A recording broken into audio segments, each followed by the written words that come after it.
Stave 2, the first of the three spirits. When Scrooge awoke, it was so dark that, looking out of bed, he could scarcely distinguish the transparent window from the opaque walls of his chamber. He was endeavoring to pierce the darkness with his ferret eyes, when the chimes of a neighboring church struck the 4 quarters. So he listened for the hour. To his great astonishment, the heavy bell went on from 6 to 7, and from 7 to 8, and regularly up to 12, then stopped. 12? It was past 2 when he went to bed. The clock was wrong. An icicle must have got into the works. 12? He touched the spring of his repeater to correct this most preposterous clock. Its rapid little pulse beat 12, and stopped. "Why, it isn't possible," said Scrooge, "that I can have slept through a whole day and far into another night. It isn't possible that anything has happened to the sun, and this is 12 at noon." The idea being an alarming one, he scrambled out of bed and groped his way to the window. He was obliged to rub the frost off with the sleeve of his dressing gown before he could see anything, and he could see very little then. All he could make out was that it was still very foggy and extremely cold, and that there was no noise of people running to and fro and making a great stir, as there unquestionably would have been if night had beaten off bright day and taken possession of this world. This was a great relief, because 3 days after sight of this first of exchange pay to Mr. Ebenezer Scrooge or his order, and so forth, would have become a mere United States security, if there were no days to count by. Scrooge went to bed again and thought it over and over and over, and he could make nothing of it. The more he thought, the more perplexed he was, and the more he endeavored not to think, the more he thought. Marley's ghost bothered him exceedingly. Every time he resolved within himself, after mature inquiry, that it was all a dream, his mind flew back again, like a strong spring released, to its first position, and presented the same problem to be worked all through. Was it a dream or not? Scrooge lay in this state until the chime had gone 3 quarters more, when he remembered, on a sudden, that the ghost had warned him of a visitation when the bell tolled 1. He resolved to lie awake until the hour was past, and considering that he could no more go to sleep than go to heaven, this was perhaps the wisest resolution in his power. The quarter was so long that he was more than once convinced he must have sunk into a doze unconsciously, and missed the clock. At length it broke upon his listening ear. "Ding dong! A quarter past," said Scrooge, counting. "Ding dong! Half past," said Scrooge. "Ding dong! A quarter to it," said Scrooge. "Ding dong! The hour itself," said Scrooge triumphantly, "and nothing else." He spoke before the hour bell sounded, which it now did with a deep, dull, hollow, melancholy 1. Light flashed up in the room upon the instant, and the curtains of his bed were drawn. The curtains of his bed were drawn aside, I tell you, by a hand. Not the curtains at his feet, nor the curtains at his back, but those to which his face was addressed. The curtains of his bed were drawn aside, and Scrooge, starting up into a half-recumbent attitude, found himself face to face with the unearthly visitor who drew them, as close to it as I am now to you, and am standing in the spirit at your elbow. It was a strange figure, like a child, yet not so like a child as like an old man, viewed through some supernatural medium which gave him the appearance of having receded from the view and being diminished to a child's proportions. Its hair, which hung about its neck and down its back, was white as if with age, and yet the face had not a wrinkle on it, and the tenderest bloom was on the skin. The arms were very long and muscular, the hands the same, as if its hold were of uncommon strength. Its legs and feet, most delicately formed, were, like those upper members, bare. It wore a tunic of the purest white, and round its waist was bound a lustrous belt, the sheen of which was beautiful. It held a branch of fresh green holly in its hand, and, in singular contradiction of that wintry emblem, had its dress trimmed with summer flowers. But the strangest thing about it was that from the crown of its head there sprung a bright, clear jet of light, by which all this was visible. and which was doubtless the occasion of its using, in its duller moments, a great extinguisher for a cap, which it now held under its arm. Even this, though, when Scrooge looked at it with increasing steadiness, was not its strangest quality, for as its belt sparkled and glittered now in one part and now in another, and what was light one instant at another time was dark, so the figure itself fluctuated in its distinctness, being now a thing with one arm, now with one leg, now with 20 legs, now a pair of legs without a head, now a head without a body, of which dissolving parts no outline would be visible in the dense gloom wherein they melted away. And in the very wonder of this, it would be itself again, distinct and as clear as ever. "Are you the spirit, sir, whose coming was foretold to me?" asked Scrooge. "I am." The voice was soft and gentle, singularly low, as if, instead of being so close beside him, it were at a distance. And what are you?" Scrooge demanded. "I am the ghost of Christmas past." "Long past?" inquired Scrooge, observant of its dwarfish stature. "No, your past." Perhaps Scrooge could not have told anybody why, if anybody could have asked him, but he had a special desire to see the spirit in his cap, and begged him to be covered. "What?" exclaimed the ghost. "Would you so soon put out, with worldly hands, the light I give? Is it not enough that you are one of those whose passions made this cap, and forced me through whole trains of years to wear it low upon my brow?" Scrooge reverently disclaimed all intention to offend or any knowledge of having willfully bonneted the spirit at any point in his life. He then made bold to inquire what business brought him here. "Your welfare," said the ghost. Scrooge expressed himself much obliged, but could not help thinking that a night of unbroken rest would have been more conducive to that end. The spirit must have heard him thinking, for it said immediately, "Your reclamation, then. Take heed." It put out its strong hand as it spoke, and clasped him gently by the arm. "Rise and walk with me." It would have been in vain for Scrooge to plead that the weather and the hour were not adapted to pedestrian purposes, that bed was warm, and the thermometer a long way below freezing, that he was clad but lightly in his slippers, dressing gown, and nightcap, and that he had a cold upon him at that time. The grasp, though gentle as a woman's hand, was not to be resisted. He rose, but, finding that the spirit made towards the window, clasped his robe in supplication. "I am a mortal," Scrooge remonstrated, "and liable to fall." "Bear but a touch of my hand there," said the spirit, laying it upon his heart, "and you shall be upheld in more than this." As the words were spoken, they passed through the wall and stood upon an open country road, with fields on either hand. The city had entirely vanished. Not a vestige of it was to be seen. The darkness and the mist had vanished with it, for it was a clear, cold winter day with snow upon the ground. "Good heaven," said Scrooge, clasping his hands together, as he looked about him. "I was bred in this place. I was a boy here." The spirit gazed upon him mildly. Its gentle touch, though it had been light and instantaneous, appeared still present to the old man's sense of feeling. He was conscious of 1,000 odors floating in the air, each one connected with 1,000 thoughts and hopes and joys and cares long, long forgotten. "Your lip is trembling," said the ghost. "And what is that upon your cheek?" Scrooge muttered, with an unusual catching in his voice, that it was a pimple, and begged the ghost to lead him where he would. "You recollect the way?" inquired the spirit. "Remember it?" cried Scrooge with fervor. "I could walk it blindfold." "Strange to have forgotten it for so many years," observed the ghost. "Let us go on." They walked along the road, Scrooge recognizing every gate and post and tree, until a little market town appeared in the distance, with its bridge, its church, and its winding river.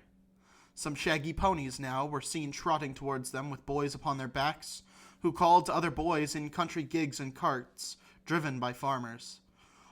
All these boys were in great spirits, and shouted to each other, until the broad fields were so full of merry music that the crisp air laughed to hear it.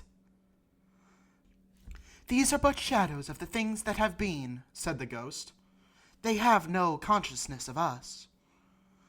The jocund travelers came on, and, as they came, Scrooge knew and named them, every one. Why was he rejoiced beyond all bounds to see them? Why did his cold eye glisten and his heart leap up as they went past?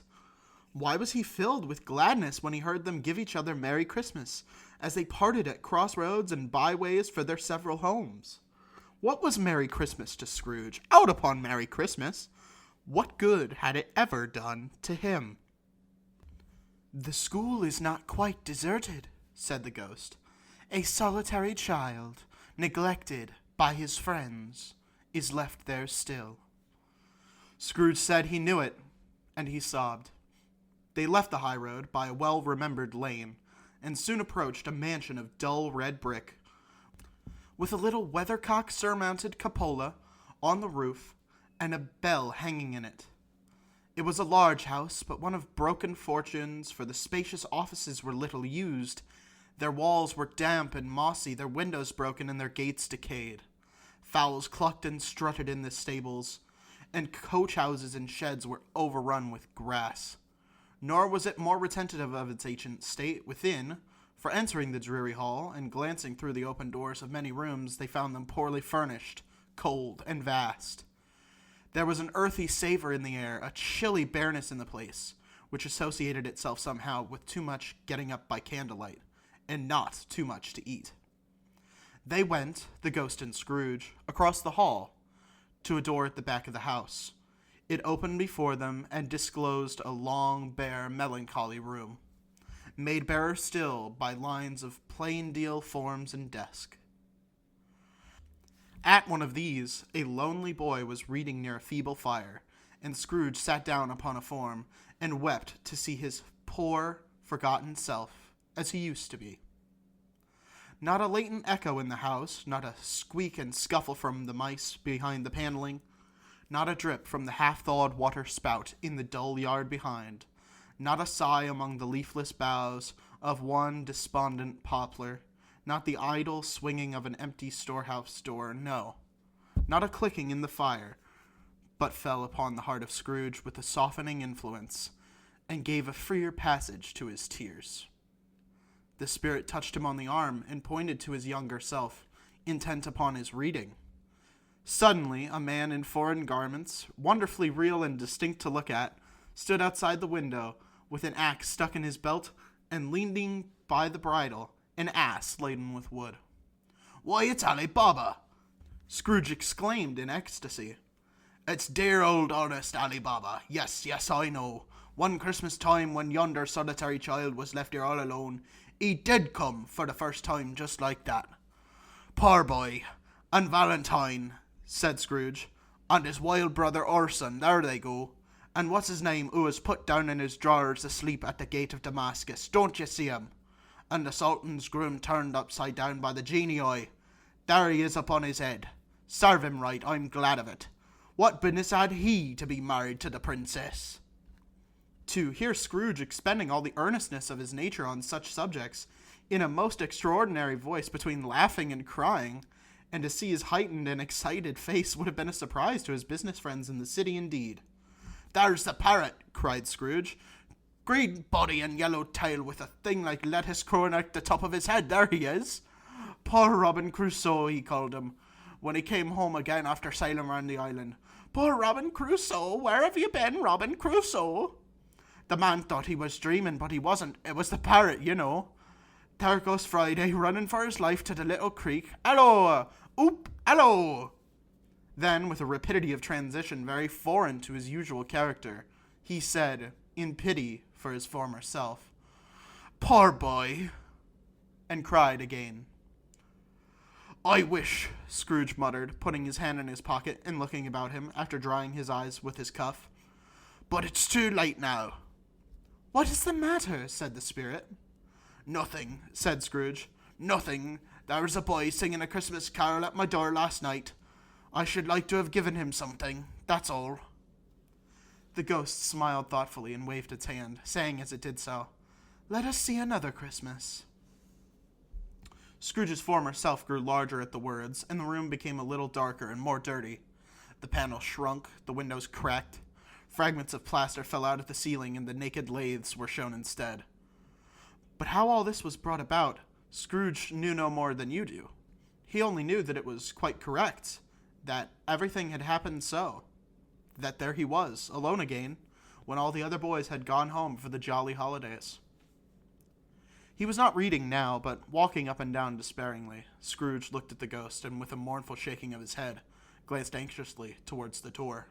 It opened, and a little girl, much younger than the boy, came darting in, and putting her arms about his neck, and often kissing him, addressed him as her "Dear, dear brother." "I have come to bring you home, dear brother," said the child, clapping her tiny hands, and bending down to laugh. "To bring you home, home, home." "Home, little Fan?" returned the boy. "Yes," said the child. "Home for good and all. Home for ever and ever. Father is so much kinder than he used to be. That home's like heaven. He spoke so gently to me one dear night when I was going to bed that I was not afraid to ask him once more if you might come home, and he said yes, you should, and sent me in a coach to bring you. And you're to be a man," said the child, opening her eyes, "and are never to come back here, but first we're to be together all the Christmas long, and have the merriest time in all the world." "You are quite the woman, little Fan," exclaimed the boy. She clapped her hands and laughed, and tried to touch his head, but being too little, laughed again, and stood on tiptoe to embrace him. Then she began to drag him, in her childish eagerness, towards the door, and he, nothing loth to go, accompanied her. A terrible voice in the hall cried, "Bring down Master Scrooge's box there!" And in the hall appeared the schoolmaster himself, who glared on Master Scrooge with a ferocious condescension, and threw him into a dreadful state of mind by shaking hands with him. He then conveyed him and his sister into the veriest old well of a shimmering best parlor that was ever seen, where the maps upon the wall, and the celestial and terrestrial globes in the windows, were waxy with cold. Here he produced a decanter of curiously light wine, and a block of curiously heavy cake, and administered installments of those dainties to the young people. At the same time, sending out a meager servant to offer a glass of something to the postboy, who answered that he thanked the gentleman, but if it was the same tap as he had tasted before, he had rather not. Master Scrooge's trunk being by this time tied onto the top of the chaise, the children bade the schoolmaster goodbye right willingly, and, getting into it, drove gaily down the garden sweep, the quick wheels dashing the hoarfrost and snow from off the dark leaves of the evergreens like spray. "Always a delicate creature, whom a breath might have withered," said the ghost. "But she had a large heart." "So she had," cried Scrooge. "You're right. I will not gainsay it. Spirit, God forbid." "She died a woman," said the ghost, "and had, as I think, children." "One child," Scrooge returned. "True," said the ghost. "Your nephew." Scrooge seemed uneasy in his mind, and answered briefly, "Yes." Although they had but that moment left the school behind them, they were now in the busy thoroughfares of a city, where shadowy passengers passed and repassed, where shadowy carts and coaches battled for the way, and all the strife and tumult of a real city were. It was made plain enough by the dressing of the shops that here too it was Christmas time again, but it was evening, and the streets were lighted up. The ghost stopped at a certain warehouse door, and asked Scrooge if he knew it. "Know it?" said Scrooge. "Was I apprenticed here?" They went in, at sight of an old gentleman in a Welsh wig, sitting behind such a high desk that if he had been 2 inches taller, he must have knocked his head against the ceiling. Scrooge cried in great excitement, "Why, it's old Fezziwig! Bless his heart, it's Fezziwig alive again!" Old Fezziwig laid down his pen, and looked up at the clock, which pointed to the hour of 7.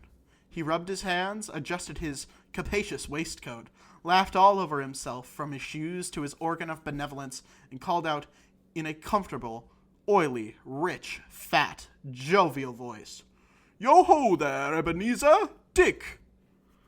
Scrooge's former self, now grown a young man, came briskly in, accompanied by his fellow prentice. "Dick Wilkins, to be sure," said Scrooge to the ghost. "Bless me, yes, there he is.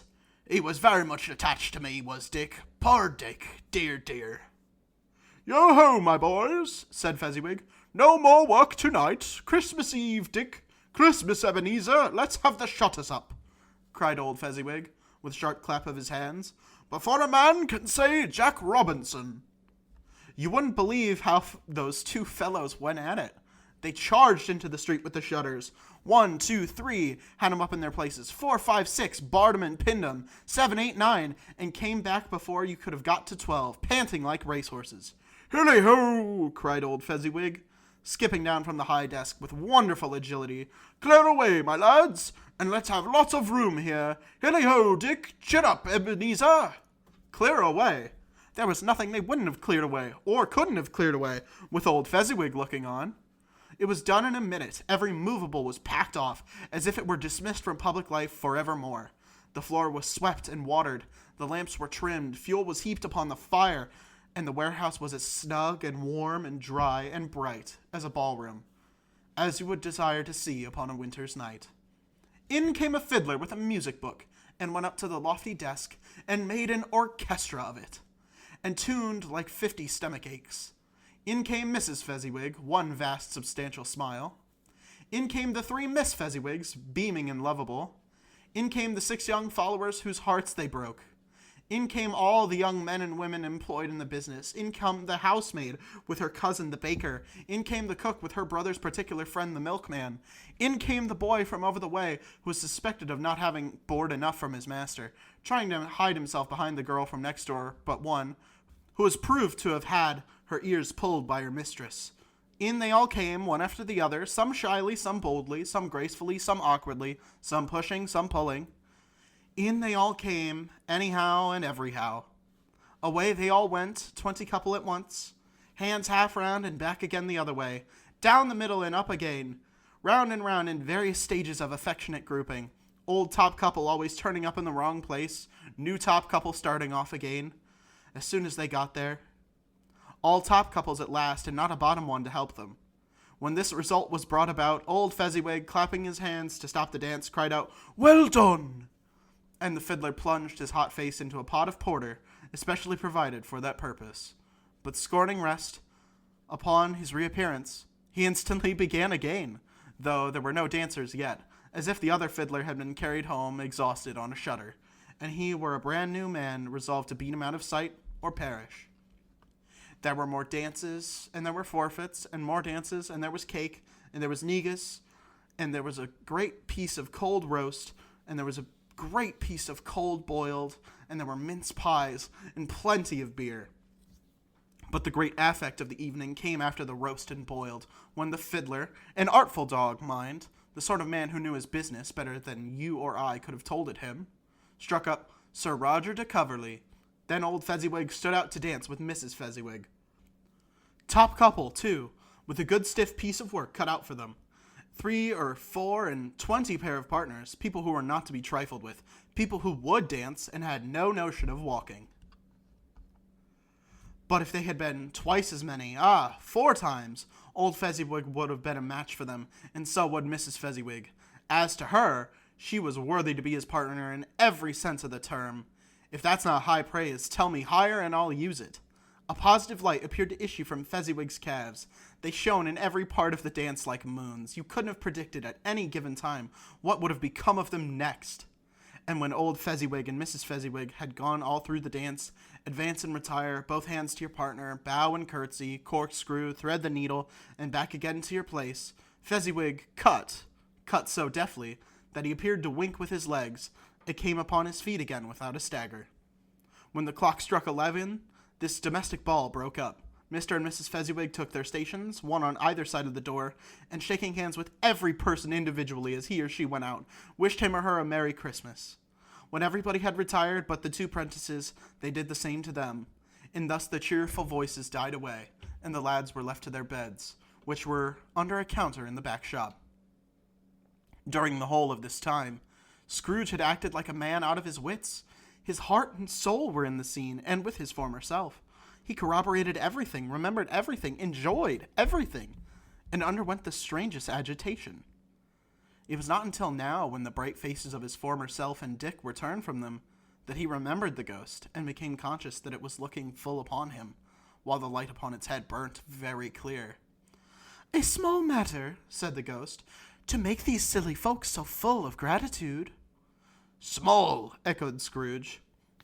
The spirit signed to him to listen to the two apprentices, who were pouring out their hearts in praise of Fezziwig, and when he had done so, said, "Why, is it not?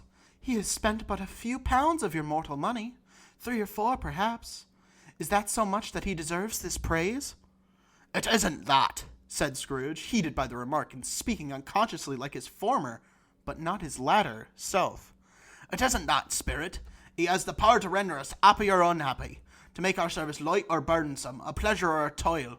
Say that his power lies in words and looks, in things so slight and insignificant that it is impossible to add and count them up. What then? The happiness he gives is quite as great as if it cost a fortune."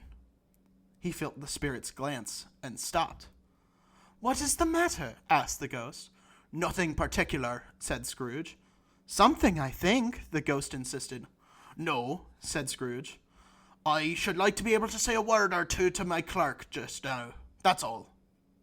His former self turned down the lamps as he gave utterance to the wish, and Scrooge and the ghost again stood side by side in the open air. "My time grows short," observed the spirit. "Quick!" This was not addressed to Scrooge or to anyone whom he could see, but it produced an immediate effect. For again, Scrooge saw himself. He was older now, a man in the prime of his life. His face had not the harsh and rigid lines of later years, but it had begun to wear the signs of care and avarice. There was an eager, greedy, restless motion in the eye, which showed the passion that had taken root, and where the shadow of the growing tree would fall. He was not alone, but sat by the side of a fair young girl in a mourning dress, in whose eyes there were tears, which sparkled in the light that shone out of the ghost of Christmas past. "It matters little," she said softly. "To you, very little. Another idol has displaced me, and if it can cheer and comfort you in time to come, as I would have tried to do, I have no just cause to grieve." "What idol has displaced you?" he rejoined. "A golden one." "This is the even-handed dealing of the world," he said. "There is nothing on which it is so hard as poverty, and there is nothing it professes to condemn with such severity as the pursuit of wealth." "You fear the world too much," she answered gently. "All your other hopes have merged into the hope of being beyond the chance of its sordid reproach. I have seen your nobler aspirations fall off one by one until the master passion, gain, engrosses you, have I not?" "What then?" he retorted. "Even if I have grown so much wiser, what then? I am not changed towards you." She shook her head. "Am I?" "Our contract is an old one. It was made when we were both poor and content to be so until, in good season, we could improve our worldly fortune by our patient industry. You are changed. When it was made, you were another man." "I was a boy," he said impatiently. "Your own feeling tells you that you are not what you are," she returned. "I am. That which promised happiness when we were one in heart is fraught with misery now that we are two. How often and how keenly I've thought of this I will not say. It is enough that I have thought of it, and can release you." "Have I ever sought release?" "In words? No, never." "In what then?" "In a changed nature, in an altered spirit, in another atmosphere of life, another hope as its great end, in everything that made my love of any worth of value in your sight. If this had never been between us," said the girl, looking mildly but with steadiness upon him, "tell me, would you seek me out and try to win me now? Ah, no." He seemed to yield to the justice of this supposition in spite of himself, but he said with a struggle, "You think not?" "I would gladly think otherwise if I could," she answered. "Heaven knows, when I have learned a truth like this, I know how strong and irresistible it must be. But if you were free today, tomorrow, yesterday, can I even believe that you would choose a dowerless girl, you who, in your very confidence with her, weigh everything by gain? Or, choosing her, if for a moment you were false enough to your one guiding principle to do so, do I not know that your repentance and regret would surely follow? I do, and I release you, with a full heart, for the love of him you once were." He was about to speak, but with her head turned from him, she resumed. You may. The memory of what is past makes me hope you will. Have pain in this, a very, very brief time, and you will dismiss the recollection of it, gladly as an unprofitable dream, from which it happened well that you awoke. May you be happy in the life you have chosen. She left him, and they parted. Spirit, said Scrooge, show me no more. Conduct me home. Why do you delight to torture me? One shadow more, exclaimed the ghost. No more, cried Scrooge. No more. I don't wish to see it. Show me no more. But the relentless ghost pinioned him in both his arms and forced him to observe what happened next. They were in another scene and place, a room not very large or handsome, but full of comfort. Near to the winter fire sat a beautiful young girl, so like that Scrooge believed it was the same until he saw her, now a comely matron, sitting opposite her daughter. The noise in this room was perfectly tumultuous, for there were more children there than Scrooge in his agitated state of mind could count, and, unlike the celebrated herd in the poem, they were not 40 children conducting themselves like one, but every child was conducting itself like 40. The consequences were uproarious beyond belief, but no one seemed to care. On the contrary, the mother and daughter laughed heartily and enjoyed it very much, and the latter, soon beginning to mingle in the sports, got pillaged by the young brigands most ruthlessly. What would I not have given to be one of them? Though I never could have been so rude, no. I wouldn't for all the wealth of the world have crushed that braided hair and torn it down, and for the precious little shoe I wouldn't have plucked it off, God bless my soul, to save my life. As to measuring her waist in sport, as they did, bold young brood, I couldn't have done it. I should have expected my arm to have grown round it for punishment, and never come straight again. And yet I should have dearly liked, I own, to have touched her lips, to have questioned her that she might have opened them, to have looked upon the lashes of her downcast eyes and never raised a blush, to have let loose waves of hair, an inch of which would be a keepsake beyond price. In short, I should have liked, I do confess, to have had the lightest license of a child, and yet to have been man enough to know its value. But now, a knocking at the door was heard, and such a rush immediately ensued that she, with laughing face and plundered dress, was borne towards it, the center of a flushed and boisterous group, just in time to greet the father, who came home attended by a man with Christmas toys and presents. Then the shouting and the struggling and the onslaught that was made on the defenseless porter. The scaling him with chairs for ladders to dive into his pockets, despoil him of brown paper parcels, hold on tight by his cravat, hug him round his neck, pommel his back, and kick his legs in irrepressible affection. The shouts of wonder and delight with which the development of every package was received, the terrible announcement that the baby had been taken in the act of putting a doll's frying pan into its mouth, and was more suspected of having swallowed a fictitious turkey glued on a wooden platter. The immense relief of finding that this was a false alarm. The joy and gratitude and ecstasy, they are all indescribable alike. It is enough that by degrees the children and their emotions got out of the parlor, and by one stair at a time, up to the top of the house, where they went to bed, and so subsided. And now Scrooge looked on more attentively than ever when the master of the house, having his daughter, leaning fondly on him, sat down with her and her mother at his own fireside, and when he thought that such another creature, quite as graceful and full of promise, might have called him father, and had been a springtime in the haggard winter of his life, his sight grew very dim indeed.